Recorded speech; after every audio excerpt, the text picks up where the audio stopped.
Psychology in Seattle. Hey, deserving listeners, we have a special guest on the podcast today, Collin Miller. Collin is calling in, to talk about a movie that he wants to talk about, Fracture.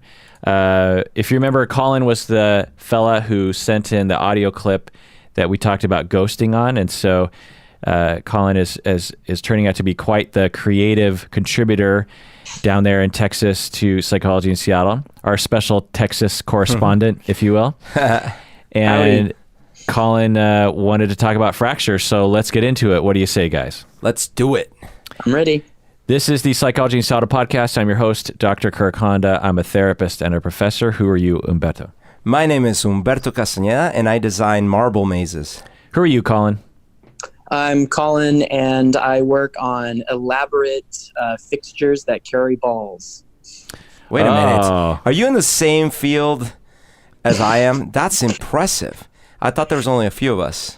It's a small world. Yeah. So, In fact, Collin, I designed some of them for that ride in Disney. So, Collin, you wanted to lead this conversation, so lead away.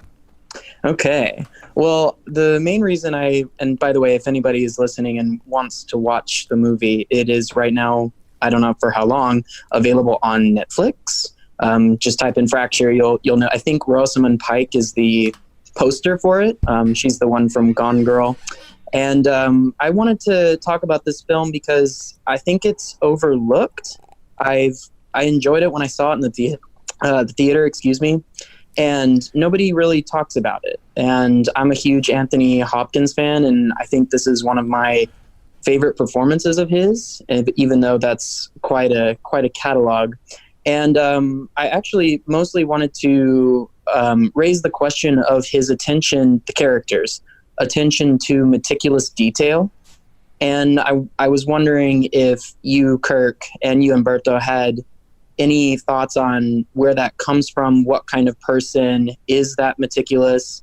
And do you think it was depicted well by the screenwriters, director, and Anthony Hopkins? Yeah, it sounds awesome, fascinating. I will say I'm shocked that you mentioned that the image on the Netflix thing is from Rosamund Pike, since she's like a side character. And you have Ryan Gosling and Anthony Hopkins. Yeah. That's shocking. I had not heard of this movie. I mean, we live in a sexist society. We all have to recognize that. Women are privileged. Right. But actually, they're probably doing it for, it's like, well, let's put a pretty girl up there and see if we can. Oh, God, dig that hole even further. But I had not heard of this movie. I had, maybe at the time, but it certainly had not made an impression. I don't think I ever even saw a preview for it. So when I heard from Kirk that we should watch it, I didn't really know what I was getting into. I love Anthony Hopkins. So I watched it.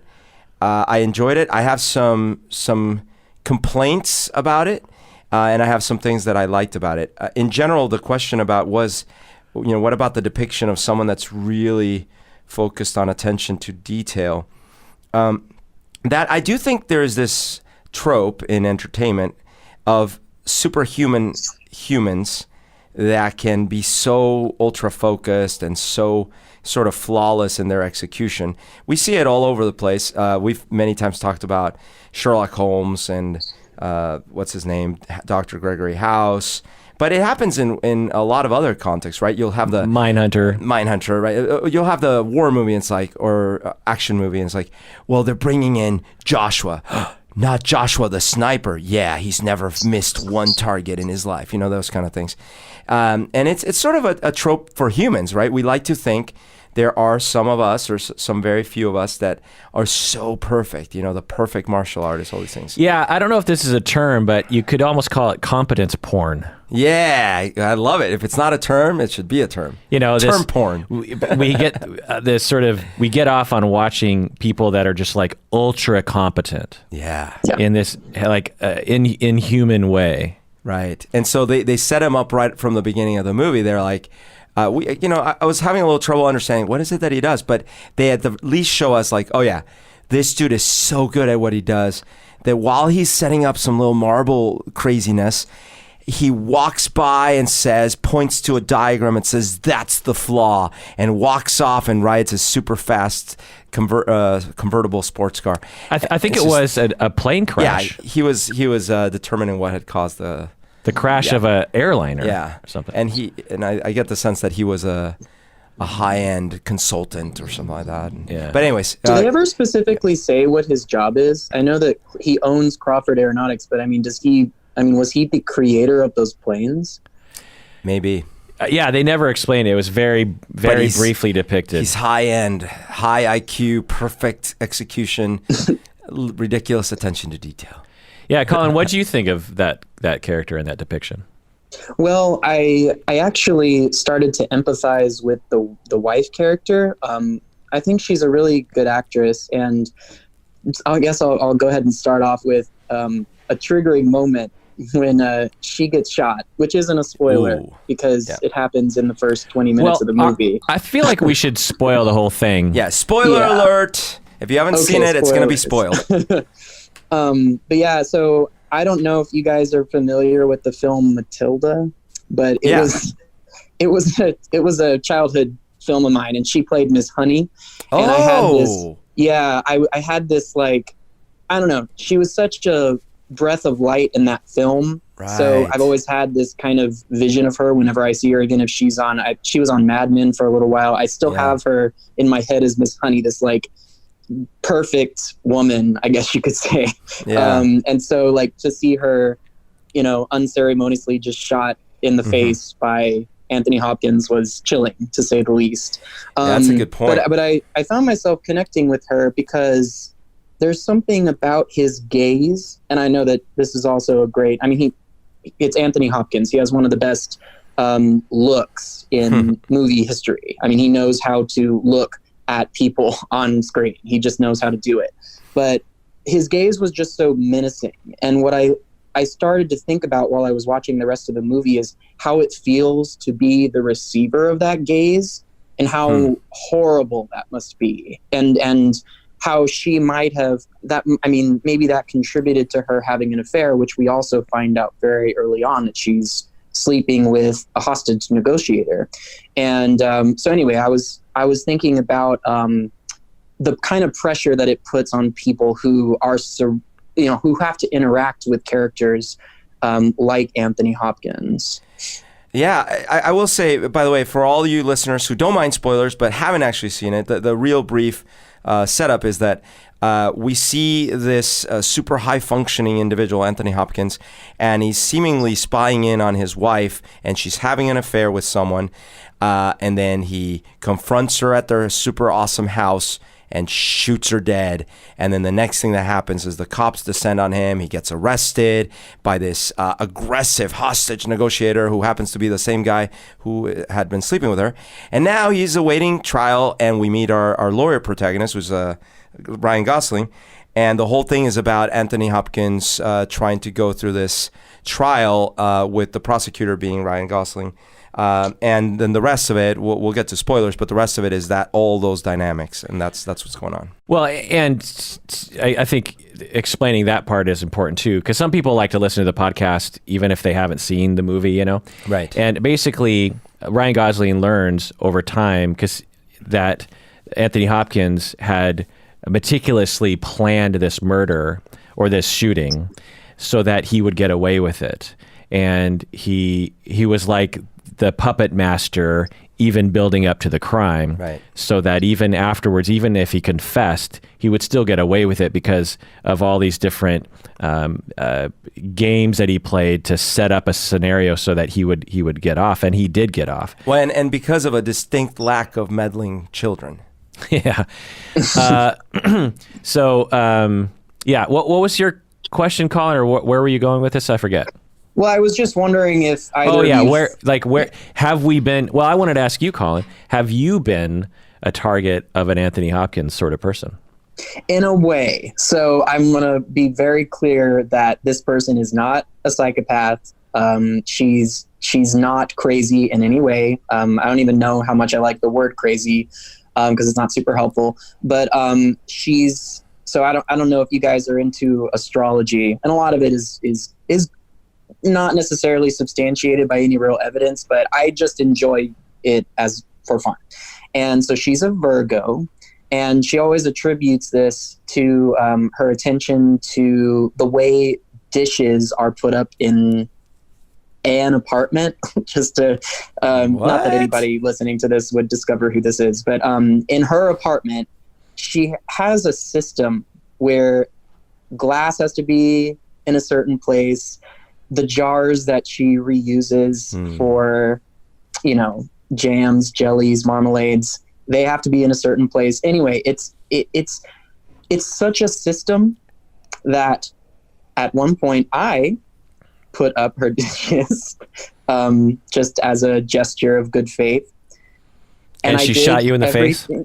And yes, I'm speaking from beyond the grave. Oh.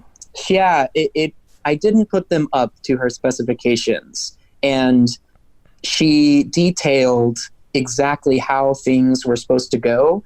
And it was a fascinating moment listening to her explain how I did it incorrectly, because I would never have thought about that kind of stuff, because I'm not maliciously putting her dishes up in the wrong place.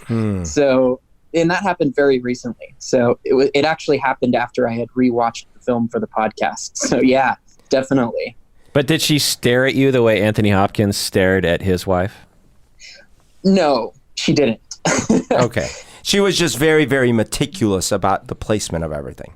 Yes, it was this. Well, I described it as one does to a friend after it happened, and my friend was like, "Are you kidding me? Like, wait, she said these actual things?" Because it was just so specific, and it was this expectation that I would have understood, and that's I think where I started thinking about that line that he says to, I think, his wife just before he shoots her. He talks about his loneliness, and he's like, well, knowledge is pain. I'm used to that. And she says, those don't sound like feelings. And so I wonder if people that are very meticulous sometimes go through life feeling unheard or unseen by people because we're not a part of their unique systems. What do you think, Berto? That's interesting. I guess, okay, so I can relate in some small ways. For example, I am very opinionated about certain likes and dislikes that I have. And I have often felt like, I have to just give up that emotion I feel because, I won't get enough people that agree with me or something like that. And it's not about dishes, but it's really about like the way I feel a movie should have gone or a story should have gone. And when I was younger, I would get into long, like multi-hour long debates with people about these things. And I was fairly immovable, and I was so frustrated. Why can't I get him to see this my way? And it was just about movies. It was just about, like what I felt the plot meant or whatever it was. And, you know me, I still argue vehemently for my positions, but I have over the years gotten to the point where I definitely have to tell myself, well, just let it go. Like, it's fine. They're entitled to their opinion. You have your own opinion. Kind of grin and bear it, right? So I can sort of relate to that idea that, well, what did you just do? Like, this is not how the dishes are supposed to be organized, In her case, it's dishes. In my case, it's movie plots or whatever. What I can't relate to, of course, is then staring them down and shooting them, because that part's a little more extreme. Yeah, there's a lot of roads to this kind of behavior. One road is, or one sort of style is, it's like, okay, everyone around me, I'm really sorry, but I'm extremely meticulous about where my dishes go in the kitchen. And I realize it's a problem, but I can't change that about myself, especially in the short term. So if everyone could sort of comply with that, you're going to make me a lot less stressed out. So that's what we call an ego dystonic relationship with your obsession or compulsion, which is that you realize that it's a quality of yourself that isn't really you, and you don't really agree with it, but you recognize that it's a problem and you have to account for it. A lot of times anxiety is like that. Like when I had panic disorder, I knew that, and to this day, when I suffer from anxiety, it's ego dystonic in that I know that it's not really me, it's something that's happening to me. And I don't agree with the anxiety. It's not a part of my personality. Okay, so that's one approach. Another approach is where you absolutely do believe that that there's a right and a wrong, and that there's a right way to put the dishes in the cupboard, and there's a wrong way. And you're very meticulous about that. And you're either anxious about it or you're just very controlling about it. And those are two different places you can come from. One is like, I actually feel uncomfortable when the dishes aren't in the right place, or I actually like controlling my world and other people. So there's different approaches there. And then there's maybe a third category where people recognize, or they believe that there's a right and a wrong, and they also want to impose that on other people in a aggressive, hostile manner. So being meticulous doesn't mean that you're going to be hostile to other people.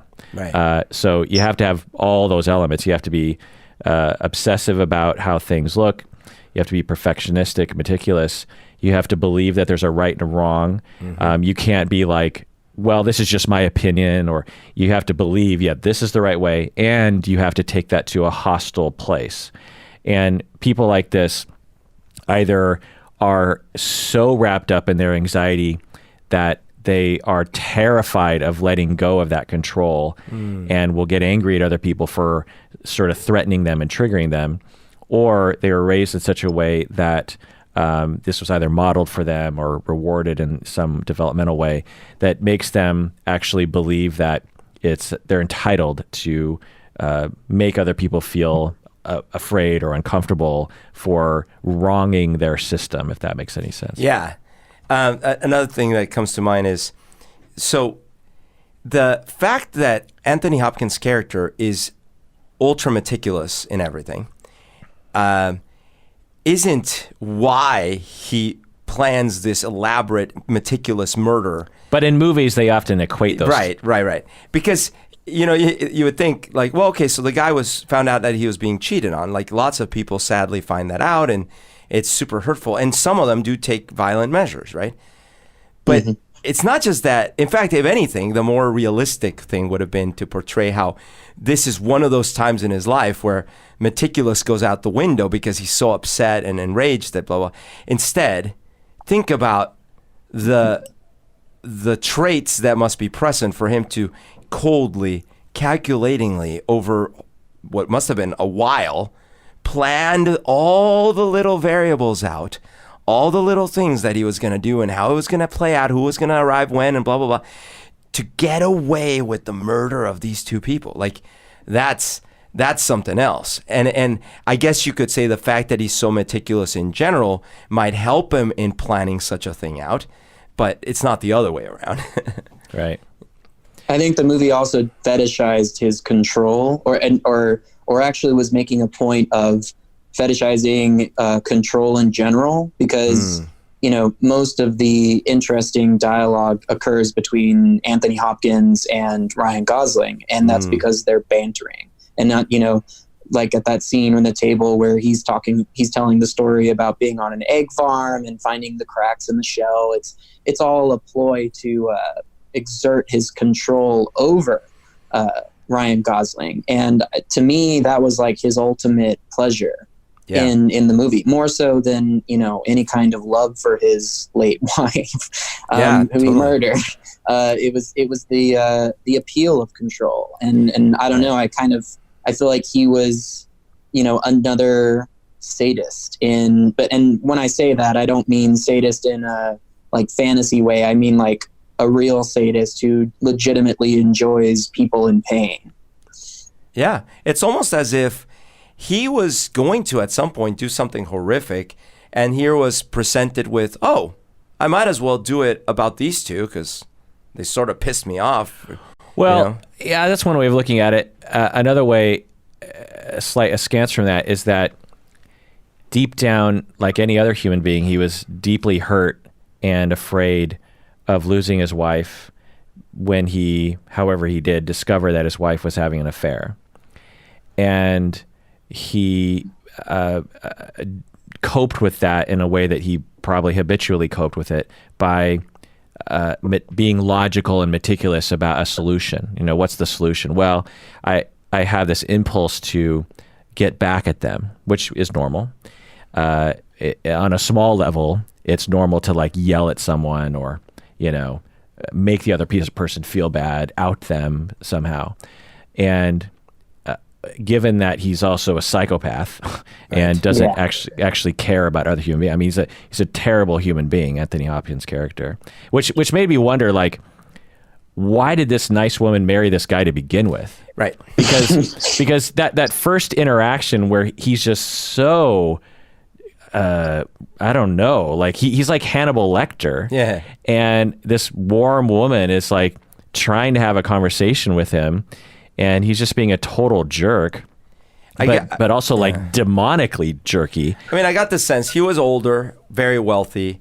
He probably met her when she was younger, and sadly she was looking for someone who had money, and then he was fine with having a trophy wife or whatever. Well, I was wondering if you found any, because I wrote down this line of dialogue, and there was a lot of good stuff. I mean, it was in 5 minutes, not even 5 minutes, when Anthony Hopkins and Embeth Davidtz were talking just before he murders her. That was honestly one of my favorite scenes in the movie.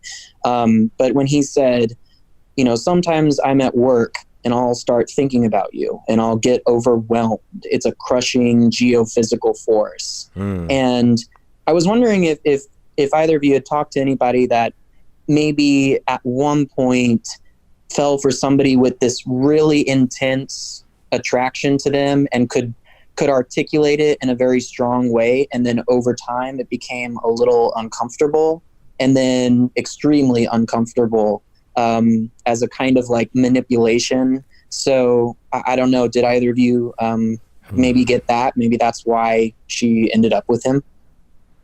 She ended up with Anthony Hopkins. Yeah, I could see that. Right. So people we don't get the benefit of seeing their relationship prior to him being upset. So it's quite possible that he was a sort of person with schemas around abandonment and had a deep, deep need for connection with other people, and maybe got jealous a lot in this meticulous manner. And she might have liked that at first because it made her feel needed. Yeah. A sort of a classic similar analogy is that for people who suffer from what we call borderline, or they've been relationally traumatized, abandoned growing up, and their coping mechanism is to chase other people quite a bit and to make their needs known a lot and to react strongly when they feel rejected. This can actually bridge the gap to some people. Sort of a classic example is you take two people who were relationally traumatized growing up, mistreated. One person develops the coping mechanism of chasing, and the other person develops the mechanism of avoiding and running away and, escaping relationships. But both of them desperately want closeness. And the avoidant person grows up feeling lonely. They never feel like they're close to anyone. But then all of a sudden they meet someone who chases them all the time, who alerts them. Like, how come you didn't call me? I need you. I love you. Please call me more often. I want to hang out all the time. And I know that, you keep saying you don't want to hang out as much. And I know you keep giving me this vibe that you're moving away, but I'm going to make sure that you stay close to me because unless I do that, I'm going to lose people. Right. And so these two people fit really well together. And to the avoidant person at first, they're just like, wow, this person who chases me makes me feel alive. This person who chases me actually manages to get past all of my normal walls, and they just break down those walls. And for the first time in my life, I'm getting my needs met. This person is, I feel warm around this person. I feel loved. I feel needed. I feel like this person would never leave me the way that my parents maybe left me or abandoned me emotionally. And this person is definitely into me and will never leave me. Boy, this feels good. And the avoidant person they get to stay avoidant by continuing to distance, but they also get the benefit of the closeness. Now, if taken down certain dysfunctional roads, both people end up being dissatisfied because the chaser is always like, okay, I've chased you for years and years and years. Right. At some point, you have to let me catch you, or at some point, you have to stop, escaping me. You have to stop distancing yourself from me because it's so laborious to constantly chase you all the time. Right. And to the avoidant person, it's like, I'm glad that you're chasing me, but at some point, you have to just like be okay with the fact and trust that I love you without a constant need and anger at me when I'm just sort of hanging out. Yeah. And that's the rub, and that's when the conflict, it's attractive in the beginning, but very aggravating later on. And so maybe that's what happened between these two people, is that the Anthony Hopkins character had this, geophysical force. It was his logical sort of engineering way of describing this intense need to be with someone. And for her, her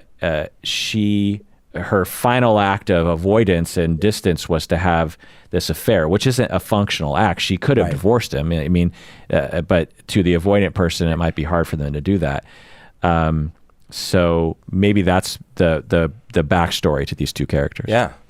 We also got the sense that it might not have been her first rodeo either, because there was that scene where it's like, well, because she was very careful not to use her real name and all these kinds of things, and someone was like, oh, it was probably not her first affair. Oh. You didn't think that was her matching him? Like, my husband's so like obsessive, I have to kind of be the same way.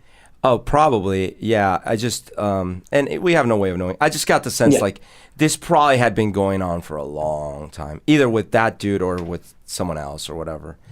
Like, right. I didn't get the sense. Yeah. So when she's actually shot, and Kirk, this is, I guess, a direct question for you, because, I mean, I understand that it's a very different scenario being a hostage negotiator with a potential victim inside the house, which of course happens because they don't know that she's already, I guess, comatose on the floor with a bullet in her head.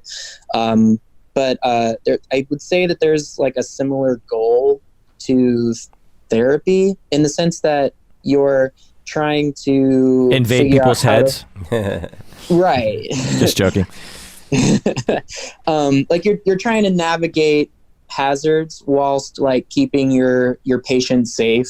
Hopefully reaching some goals. I was wondering if you had a critique of the hostage negotiator. How'd you think he did? Well, obviously it's normal for a human being to freak out when he finds out that his loved one has been shot all of a sudden. So his technique after that point goes out the window. Yeah. But prior to that, if I remember, I mean, obviously I don't know much about hostage negotiation technique or sort of protocol, but I mean, from what I've seen in the movies, he seemed like he was doing a pretty good job. He was trying to make the perpetrator or the suspect or the dangerous person feel comfortable. He was putting his gun down. He was using a soft voice. He didn't have a uniform on, because that's always the thing. Like, for someone who's in a situation like that, if you provoke them and scare them, then they will act impulsively and they'll start shooting. Right. It's actually one of the arguments that people will make for police forces not necessarily walking around with sidearms. In other countries, police officers don't have guns. They're law enforcement officers, but they can't shoot you. They're just a regular human. And hypotheses and some data shows that perpetrators or people that are in a tough spot will tend to not react as violently to being confronted by police officers. Whereas when you got your gun drawn, two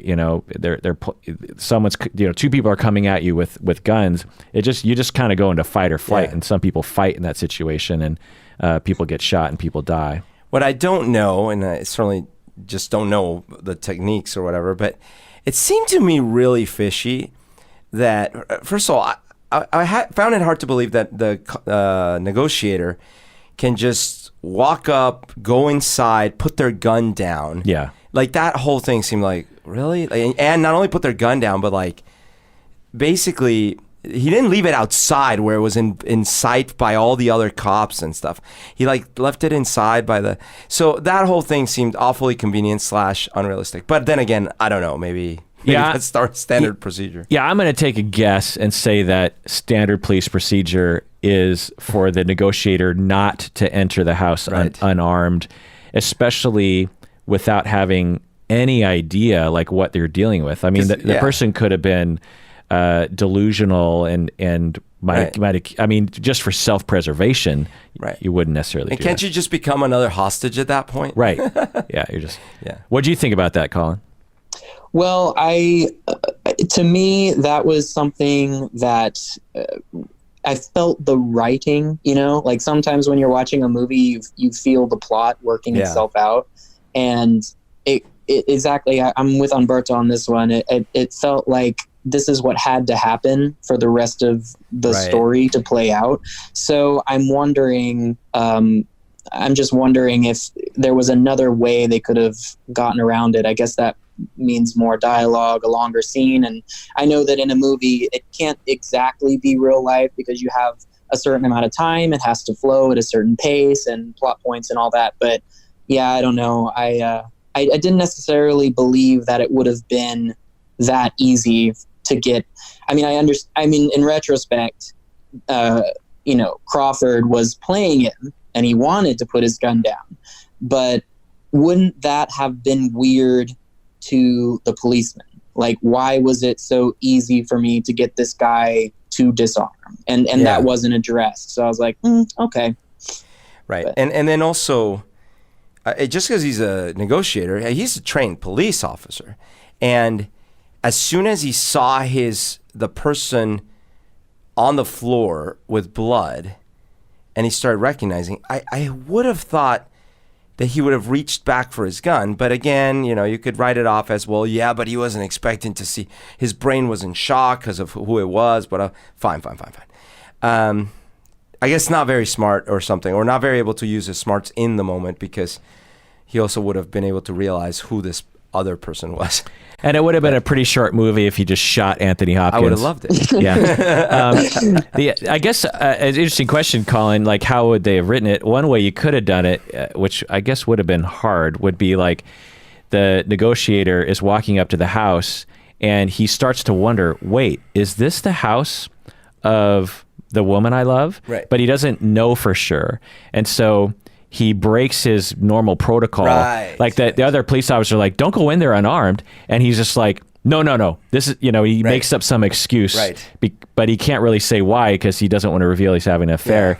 Yeah. And he like enters the house unarmed because he's willing to take that risk because he's like 50% sure that this is her house. That I like it already. Fracture 2. Fracture 2. Same plot. You just fixed that one little point. I'd love to see the style, like the style of Fracture, with these like moody silvers and golds applied to Seattle. Because it's got like your beautiful area is just so like dreamlike already. And I don't know. While I was watching this movie, I feel like they were trying to create that atmosphere with the cinematography and the orchestra, which actually I was wondering, since I know you guys are both very musically inclined, did you think that this movie was overscored a bit? Yeah, it had. So the director, I looked him up. He does a lot of TV police procedurals. Wasn't he the Gone Girl director? He might have been, yeah. Okay. No. Gone Girl was Fincher, wasn't it? Yeah. Okay, yeah, not Gone Girl. This guy is Gregory Hoblit. Okay, then not Gone Girl, but there was another one that... Yeah, one of those other movies. Oh, no, I know what it was. Primal Fear. Primal Fear. Yeah, Primal Fear. And so it's, it was made 12 years ago, so a little bit of timeliness or sort of that time. But the music at times was fine, but most of the music I just thought was awful. And a lot of, productions do this where it's that... when it's if I played the tune for you, you would immediately recognize the type of song. And what it is, I can describe it, is you have a repetitive sort of eighth note thing where it's going da da da da da da da da da da da da, and then you have like da da da, and it's that amorphous background music that sounds. It's sort of like it goes da da da da da da da da da da da da da. Like it's trying to build tension. Yeah, and it never has a beginning or an end. It doesn't have a melody. Yeah. But it's just that it gives the impression of like typing keyboards, people working, people thinking, tension, worry, danger, and they played that song a lot, and I just kept thinking like, and what it reminded me, and I can't remember the movie that I was thinking of, but I can't remember the movie, but it was a movie that was kind of like this, where you wanted tension, and instead of that music, they played like old school scores with like orchestras, like with actual tunes. Yeah. And it was very noticeable. It was like, whoa, like that song sounds like a score you would have in the 40s or something. Right. And I remember thinking, I really like that mood so much better. Or just don't have music, just let the scene kind of, because the score made me think of a chintzy TV show.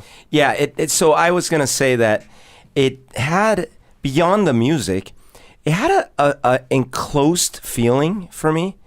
And, sometimes you want that. In fact, maybe they did it on purpose. But the sense I got is like the story felt smaller than it should have felt, because I kind of felt claustrophobic. Like we're just seeing these dark scenes, and it's all, there were a few scenes of him driving around, but mostly it's like, they also do that thing where, how they have to light up from the bottom when they're having intense conversations. Right. So the faces are not too dark. But you get that effect of like, are all our meetings late at night? I don't understand. with a light that's bouncing off a table. Exactly. Yeah. But again, that's sort of the time. I mean, Scorsese does that. Sure. Quentin Tarantino does that. But the net result for me, maybe that plus the music, was that the story actually felt smaller than it could have felt. Yeah. Yeah. So overall, I liked this movie. In the beginning, I was like, "Oh, where's this going?" But I would say for the first 75%, I was actually quite compelled to know what was going to happen. It sort of kept me wondering, like, wait, where is this going? And the way they sort of slowly laid out Anthony Hopkins' plan and how he was going to get away with it was an interesting mystery to unfold. And so normally when I watch movies like this, I watch them in pieces. Like when I'm eating, or when I'm just like, okay, I have 20 minutes, I'm just going to chill. I'll watch 20 minutes of that movie I'm watching on Netflix. Well, with this one, when I got to a certain point, I was just like, I can't put this down. I want to see where this is headed. But the last 25%, I didn't like it very much, and I have a lot of problems. But I wanted to hear what you guys thought overall of the movie. I think it should have ended a few scenes before it did, and I think that going back, if you just like shut the movie off when he says something about winding a clock, he being Anthony Hopkins, Crawford. And like he says it to Ryan Gosling on his way out of the courtroom after he decides not to call his secretary to bring in the false evidence, and he loses. And to me, I felt like that would have been a better ending, a more daring ending, to have it be that the villain actually wins. And as opposed to this like stuff with the switcheroo with the gun, like if you write a good enough story, the mystery is enough. You don't have to wrap it up. That's I didn't expect you to go there, not because I didn't expect you to have a creative answer.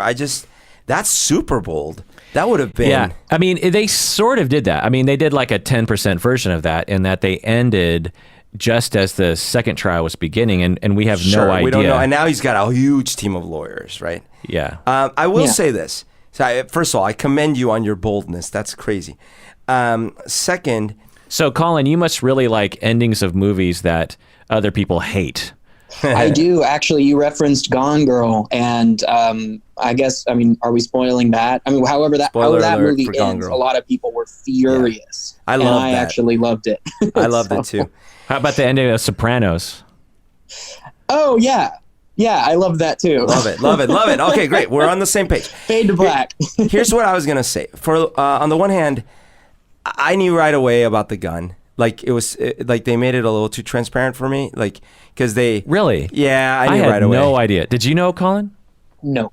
Well, I knew right away because they made such a big deal. Not only in the moment, like I'd say in the moment, I certainly suspected some funny business because it's like they made him put the gun down, and then we don't see him, but then we see Anthony Hopkins with the gun. But and also the other reason I suspected is because they had shown us the scenes of him moving the bullets around and putting other bullets down and all that stuff. Yeah. And so I was like, wait, what's going on? And that made me think, oh, I see. He's going to try to do some. And then since they had shown him going to the place, I was just like, okay, well, he switched the guns. That's what's going on. I was okay with that. I was just a little sad that I was like, okay, I think that's what they're going to do. But the thing that really bugged me was that for someone so meticulous and so smart, really, he fell for the good old, oh, it's a different trial. Oh, damn it. I thought I couldn't be tried twice for this. Oh, but now how would he would have had to know that. He would have, not only did he know the law, because clearly he brings it up himself. He's like, oh, well, double jeopardy, old chum. I can't be tried again for, but then how would he not know that double jeopardy applies to the same charges? It was just, that was silly because it wasn't a mistake he could have realistically made.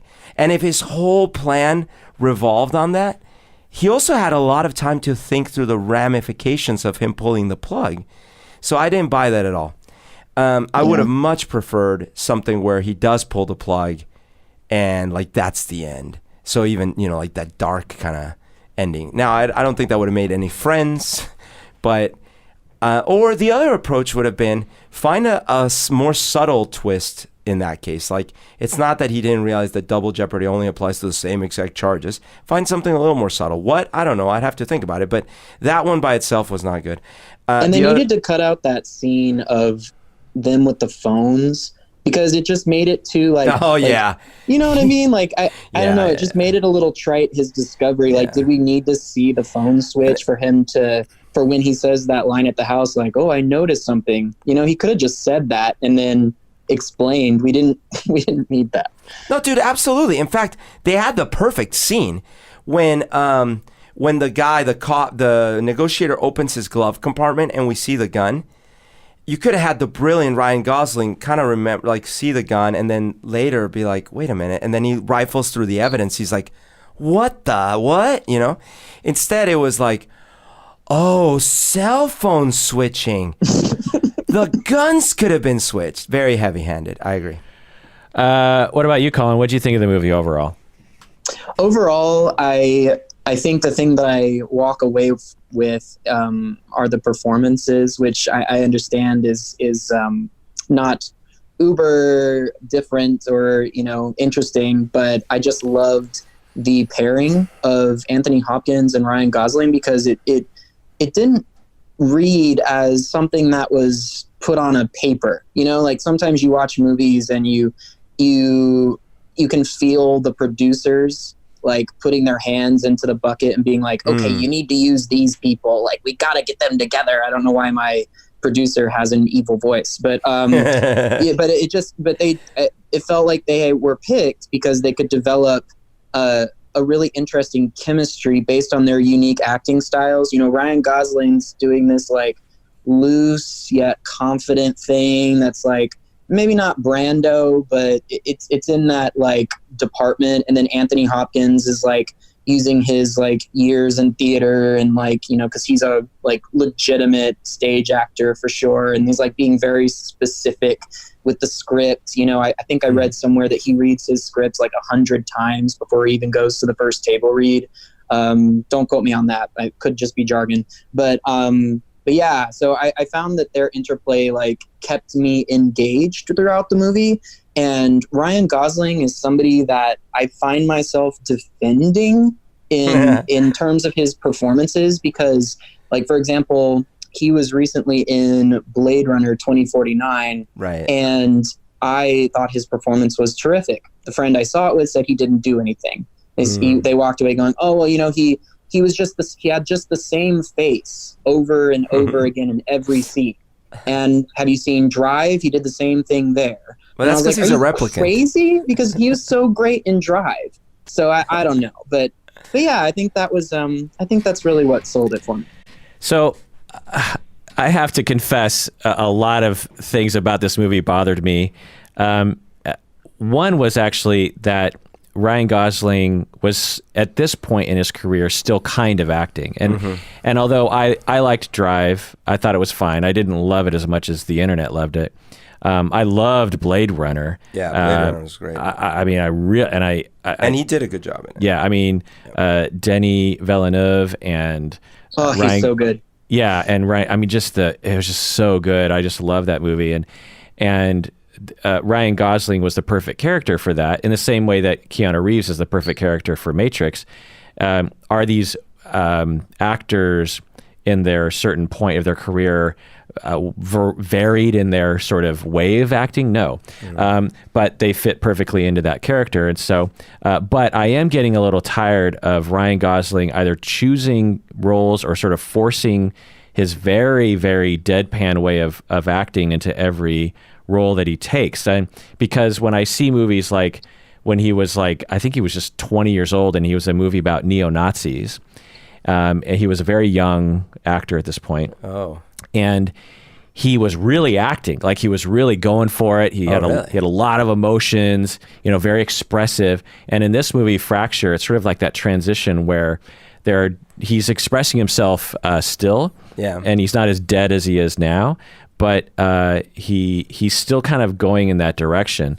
So now, again, I wouldn't want him to be acting a lot in Blade Runner, but I just love to see Ryan Gosling take a role that just has just him being able to really express himself. Like when I see things like Al Pacino, for example, right. He was so wonderful in Godfather. He had intense moments. He had quiet moments. In his early days, Al Pacino had this varied, sort of presentation.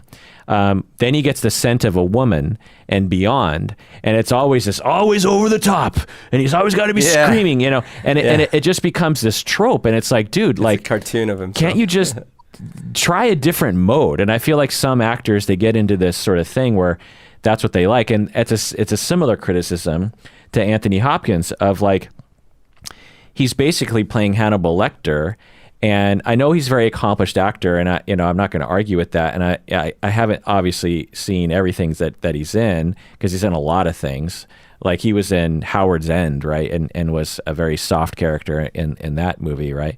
Was it Howard's End? Well, I mean, he's been in The Remains of the Day, which he was amazing.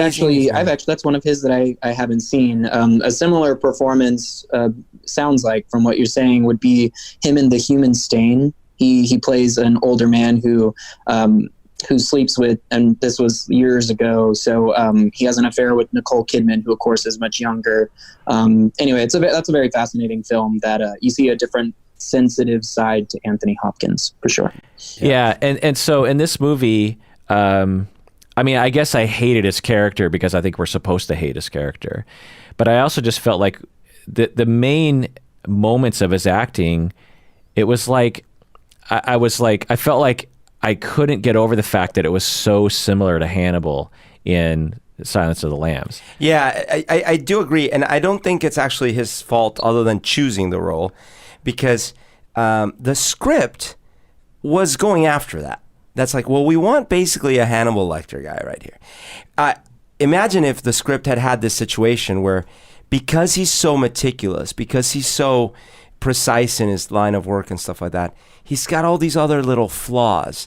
So they almost tried, because if you remember in the courtroom scene, they tried to make him like, well, I don't know what the term is, but what do you call it when he's fucking your wife or whatever, right?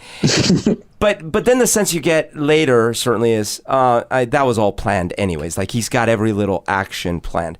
I would have much rather seen him be a flawed individual. And sure, he can meticulously make these little things and stuff like that, and he thinks he can meticulously plan this murder. but he gets in his own way in other ways, and he's awkward in the court, and he's doing this and that, and no, he's not like this total mastermind over everything, anticipating every single move at all times, right? And then I would have actually believed the twist a lot better. I'm like, oh, of course, because he gets in his own way. Also, it would have been great to get a little bit more of his perspective, like almost make me empathize a little bit more with him. Because there was a moment, I don't know if you thought this, where I felt like they could have gone there. They could have made much more about that egg farm. You know, there's that line of, I loved the way that it was written, where he talks about finding cracks in the shell when he works at a bakery.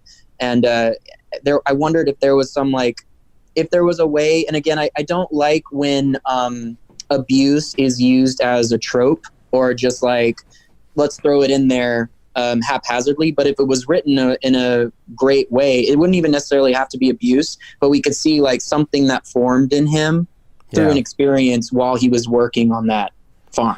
Absolutely. That's a great idea. And also, it could have been that maybe through his conversations with the lawyer. Imagine if the conversations with the lawyer had been a lot less about him going, hello, old chap, wink, wink, and the lawyer being like, what? Why are you so happy? I'm so confused here. You know, imagine if less of that, it would have been him going like, well, how would you feel if after 10 years of such and such, one day you realize, you know, like kind of get his side of the story, where the lawyer or the prosecutor almost starts being like, oh man, that is a tough situation. Like, make me, you know, the best villains really do this, right? Like, you don't ultimately empathize, you don't ultimately agree with their worldview, but you empathize with their condition, and they almost pull you along their narrative, and you, of course, decide, no, well, he still went too far. They didn't do that at all here. It's basically like this unlikable guy unlikably kills his likable wife, and unlikably tries to frame or basically get away with it scot-free, and unlikably seems to have a vendetta against this prosecutor who's just trying to go live his life doing something else. And that really bugged me the wrong way. I actually, oh, sorry, go ahead. No, go ahead.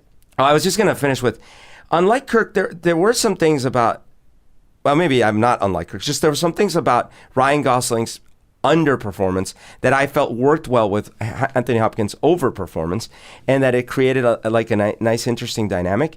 I also did like Rosamund Pike's acting and whatnot. It's just that I felt her character was confusing, because we had like this relationship developing, and then he goes meets her parents, but then like the last part of it, they flipped her character to this like, oh, I only care about business, so bye. It's like, wait, what? Oh, I 100% agree with that. Yeah, I really love her. I've been a fan of hers since, I want to say it was her first movie, where she played the Bond girl in Die Another Day.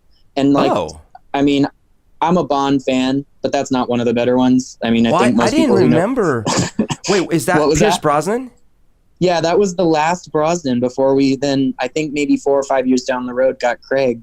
So, yeah, but I think that she does a great job, but there are two characters to her character. I felt like there was something in conflict. Like, they wanted the cold, manipulative, career-driven corporate type.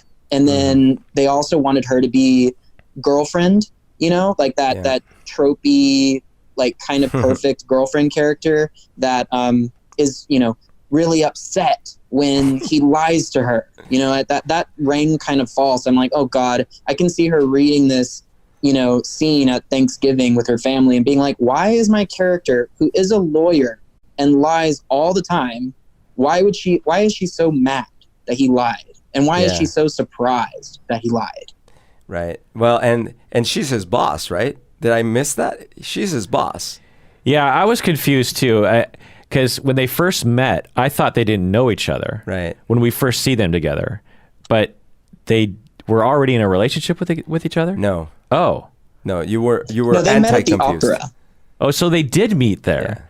Yeah. Did we not see how they developed a relationship? We didn't really. Like suddenly they're in bed together. Well, because in movies, when you make little twinkly eyes at each other, you're in a relationship. Yeah.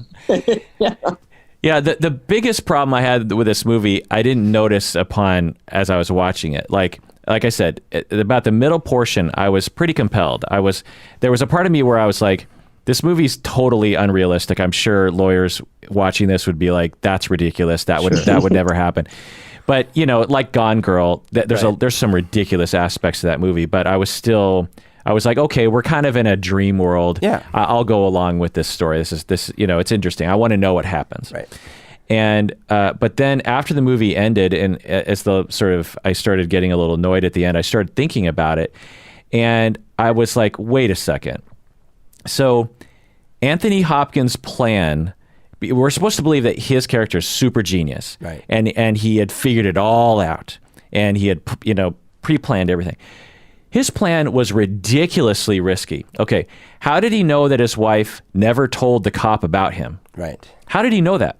How did he know that she didn't tell him that day? I mean, he didn't bug, you know, how does he even know that to begin with? Right. So he has to know for sure that the negotiator does not know where she lives, who, you know, and who her husband is, and doesn't have any clue, like doesn't know that at all. He has to know that there's only one hostage negotiator in all of Los Angeles. He has to know that he's going to be the one to show up and that he's not busy doing something else. How did he know that the camera at the hotel wasn't good enough to see him? Because, you know, he wears that hat to disguise himself. But how does he know that he didn't hide his face. How does he know that there isn't another camera that did see his face? How did he know that no one saw him at the hotel when he went and replaced the gun, or at least his extremely recognizable car? Yeah. Like his car, like the fact that, how does he know that his car, which is very recognizable, there's probably one of those in LA. Right. How does he know his car didn't get picked up, or at least identified by a hotel worker? Plus, it's an extremely loud car, has a very distinctive loud noise. How did he know that he'd get access to the cop's gun when the cop arrived to negotiate? How did he know that the cop wouldn't see the switch? You know what I mean? Like he somehow got the cop to drop his gun. How did he know that he was going to get away with that? Right.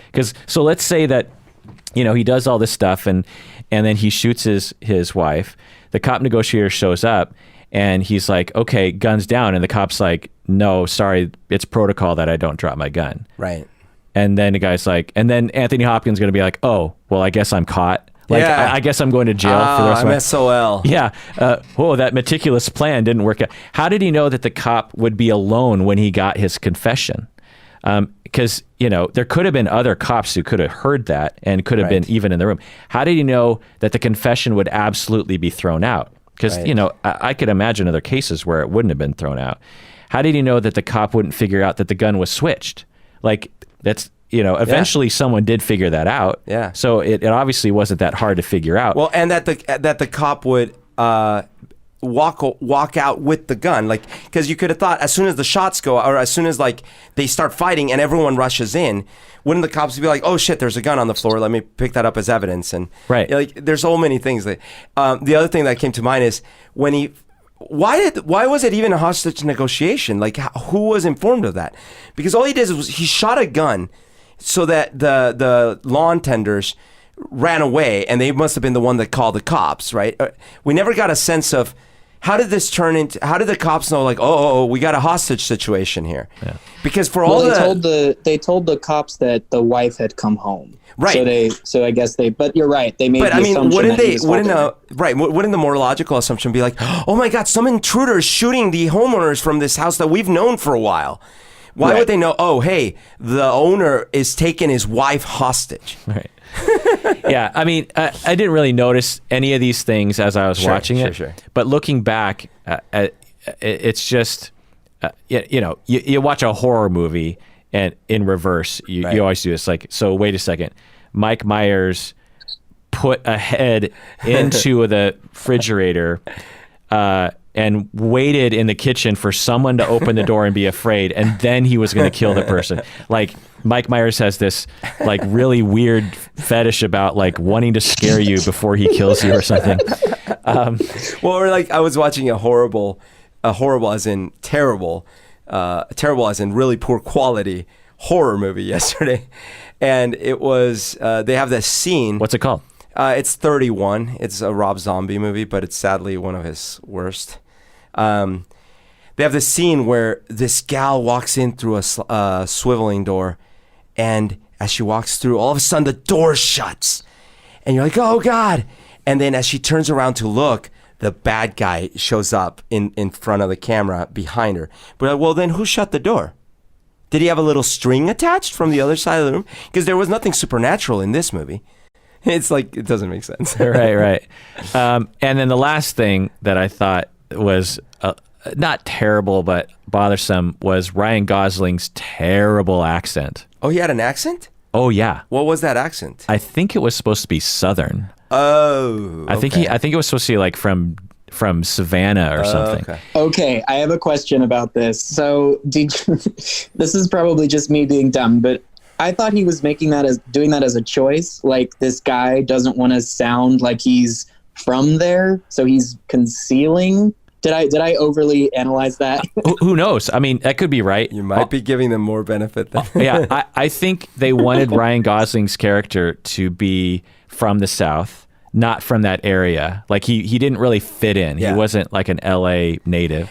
Look, But his accent was so bad. Yeah. And all I could think of was like, why not just make his accent his regular voice? Like, Right. there was nothing about the plot. No, nothing. In fact, I didn't even catch on. But so here's the thing. I actually really enjoyed Primal Fear, and there's bugs in that movie, but I really enjoyed Primal Fear with Richard Gere and Edward Norton. It was great. I really enjoyed The Fallen with what's his name, Denzel, and I don't remember if there's other famous people in that, but it's a really good movie too, as far as I was concerned. And again, there's little bugs in it and whatnot. This one had some promise, like the premise is interesting in a way. Like, oh, hey, what if you had this very, very accomplished, very meticulous person and he tried to get away with the perfect murder? That sounds interesting. And then you have this prosecutor trying to get out of the public service into the private sector, but he's pulled by the challenge of taking down this madman. I like it. I like the premise. It just could have been so much better, and I think it would have required a better script ultimately, because I don't think it's so much the act. Even Ryan Gosling, I think it would have been fine. I think the script needed to be better. Yeah, he directed Hill Street Blues back in the day. Oh, I loved Hill Street Blues. 45 episodes he directed. So that was like his main thing. He directed 35 episodes of LA Law. Oh, which I think is present Law. in that. He directed NYPD Blue. Ooh, I like the NYPD Blue. He did Primal Fear. He did Fallen. Right. He did Frequency, which I don't know if you remember that. Okay. Yeah, I remember. He directed Fracture. And he also directed one episode of The Americans, which is one of my favorite shows. So the guy's done a great amount of work. So this might be maybe not one of his best, but it had promise.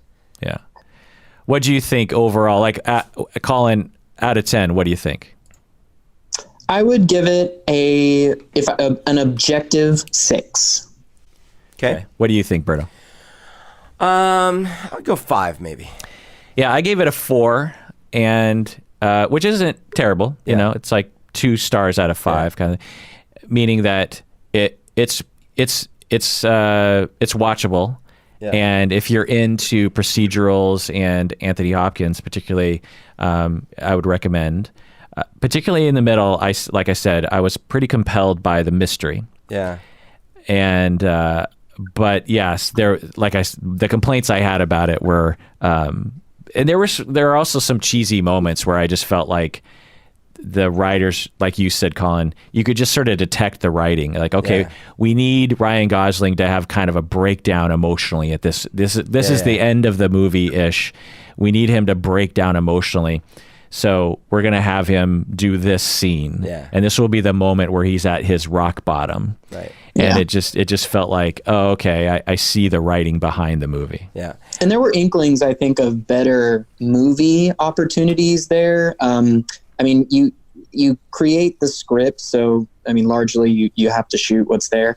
But really, I felt like he had more, I guess you could say, romantic chemistry with the lady who played the secretary, And I was thinking that might have been a little clearer, a little easier, because it would have given, depending on how they played it, it could have added a layer to that character. Like, oh, this is, a boss, a person in a position of power who's sleeping with his secretary. What are the implications there? Is it a positive or a negative thing? I think that they could have, I think they really wanted him to be likable. So in some ways, I feel like he should have been less likable, because I don't know if you've ever felt this, but sometimes when I'm watching Tom Cruise movies from a certain time period, you can feel like the things that he might have said, or at least I get this feeling that he said, oh, we should have, let me do this, or let, a character react to me in this way, because ultimately people are coming to see Tom Cruise and they want me to be, charming actor man. So I don't know. I think that, taking some of the polish off of Beecham would have been beneficial. It's funny though. I see your point and I agree with it, but ironically, I've always felt that Tom Cruise, either through the scripts or himself, they actually try to go through pains to add wrinkles to his perfection. And what I'm thinking of is, for example, an equivalent movie, The Firm. They make a point of making him overly nervous and sort of overly eager to impress early on at the firm and all these things. And he has no problem looking all disheveled and sweaty, running around, and you can never blame him for underacting. Like, he eats his scenes up. So, and when he does, though, a lot of times it's a little chaotic and it's a little fragile, if you will. But so I think actually that's what's missing in a lot of Ryan Gosling's performances, is that he's too cool for school, man. Like, it's like, wow, I mean, you are a cool cat and I'd love to hang out with you, but where's the risk? Where's the, and in this movie, you're right that it was like, the most they did is like, oh, he's a little too cocksure about leaving the public sector. Oh, it's going to bite him in the ass. But that was spelled out too much. And that was, in general, a complaint I had, is they spelled too many things too much. For example, when he was reading the definition of double jeopardy, it's like no lawyer at that point in his career has to go and read the definition of double jeopardy. Anyways, stuff like that. Yeah, Zoe Kazan was his secretary, and I'm looking at her filmography here, and this was one of her very first performances. She would later, just the next year, she was Leonardo DiCaprio's secretary in Revolutionary Road. Oh, I love that movie. And did have an affair with him in that movie. So she must have been wondering, like, wait, am I like typecast as a cute, very subservient, but so she first had Ryan Gosling and then she had Leo DiCaprio. Right. She wrote Ruby Sparks and she was a star in that with her husband, Paul Dano. Oh. And she's been in a lot of things since then. Big Sick. Yeah, Big Sick. Oh. She plays the writer. She plays what's his face's wife who gets sick.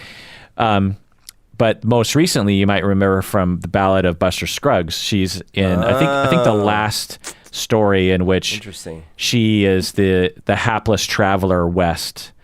And did you see it? I have not seen it yet. You haven't seen the Ballad of Buster Scruggs? No. Oh, we should do a podcast about that. Maybe I'll watch it. Maybe Collin, you could join on that. It's a whole too. Bunch of different stories. Yeah, it's short stories. Okay.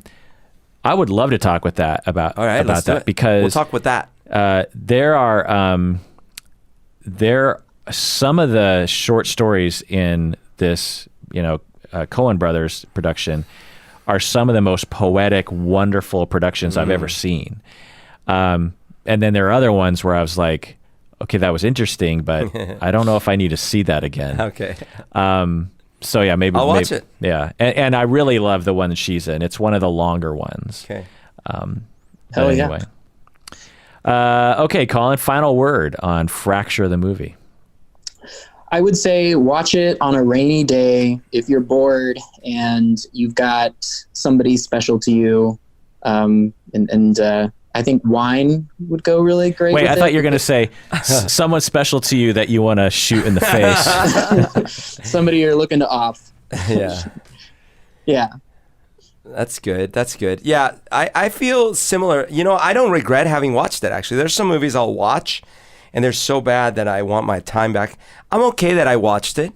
I probably won't watch it again. I won't watch it again, but... Well, I can't describe it. Okay, so I don't think that this movie holds up to much intellectual scrutiny, but there's a sort of feeling I get. Like, I don't know if you guys ever feel this way about certain things that you watch, that it's not necessarily that you're captivated by the story or anything tangible that you might write in a review, but you just feel the movie. Oh, and yeah. the feeling of the movie is great when you let it go when the credits roll. And I think I got that from this. Absolutely. That's a great way of putting it. Up until, minute 100, or a minute, what was it, 70, I felt that way exactly. I remember even distinctly thinking, if I start thinking about this movie, I'm not gonna like it. Yeah. I completely So agree. not only do I understand your point about this movie, but the general point, like, look, I have movies that I would never be able to defend from a logical or even great movie quality standpoint or whatever, but that absolutely make me feel a certain specific great way, and I watch them over and over. In fact, oftentimes those movies I watch way more frequently than truly great movies that I've got some examples. Like, I have this thing that I like, Saw, the series, and the Hostel movies. And look, those are like atrocious.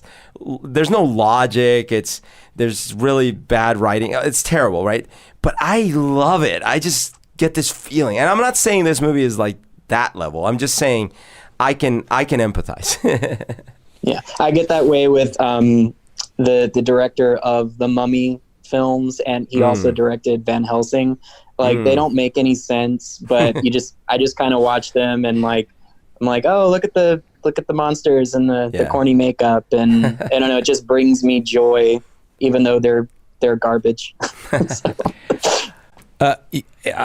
That's a great thing to say, Collin. I completely agree with you. I don't know if I've ever either been able to admit that publicly or been able to put it into such words. I think there's just certain things that you just say, because I'm this way. It's like, okay, if I can get into this movie, I'm going to purposely get into it because I'm here to stay, and I'm going to watch this thing, and I might as well enjoy it, which means I might have to turn off parts of my sort of scrutinizing brain because I want to enjoy my life, and I'm going to enjoy these 90 minutes. Right. And for people, when they're just like, how could you possibly enjoy that? It had this detail. It's like, okay, I guess if I really focused on that. But for me, I wanted to enjoy it in the moment. Yep. Yeah. Did you have any fan casts of this movie? Like, if you were to cast it today, who would you put in the roles? Oh, like if you were gonna redo it. If you were to, I mean, you don't have to do all the characters, but I had an instinct about Willie. I really wanted the Black Power Ranger. Okay, and let me clarify it. So from the new Power Rangers movie, which is another guilty pleasure, the one who plays the Black Ranger, he's an Asian actor, Ludi Lin. I was thinking because he's got this like off the wall energy. He also played he's in a the small Descendants. role. Huh? He's in the Disney Descendants movies. And also in one of Kirk's favorite films, Aquaman, he plays a fish. Oh. But anyway. Did you like that movie, Collin? I did. Oh, It's not God. good. It's really not good. Have you seen it yet, Berto? Well, you tried to show it to me. We watched like 10 minutes of it, and then I stopped. Yeah. I haven't seen the whole thing. It's a CGI explosion for over 90 minutes. That's for sure. Yeah. Yeah. Some might call it a CGI snot rocket. So casting wise, I guess for Ryan Gosling, I would cast the kid from Baby Driver. Oh, okay. Is it Baby Ansel Driver? Elgort. Yeah, he's great. I would cast him. And then for Anthony Hopkins' character, I would cast Anthony Hopkins. But I'd tell him, like, be less perfect. What's his face? Underwood. Oh, yeah, sure. Frank Underwood. Yeah. Frank Underwear. If we did a gender bend, I'd love to see Toni Collette. I mean, I know that's, Yeah. that's a whole different story. But I've always wanted to see her play, because she's played like in Hereditary. You question her. You're not totally comfortable with her, but I've never seen her play a villain like this. And I'm like, damn, she would rock it. What about Mandy Moore as the villain? Just kidding. All right. Well, thanks for joining us, Collin, and for getting us to watch this movie and talk about it. It's been interesting. I hope people enjoyed it. And listeners out there, please take care of yourself and maybe send in movies for us to talk about. We're going to turn into a movie review show. And take care of yourself. Collin, why should people take care of themselves? They deserve it. But that's my line. Oops.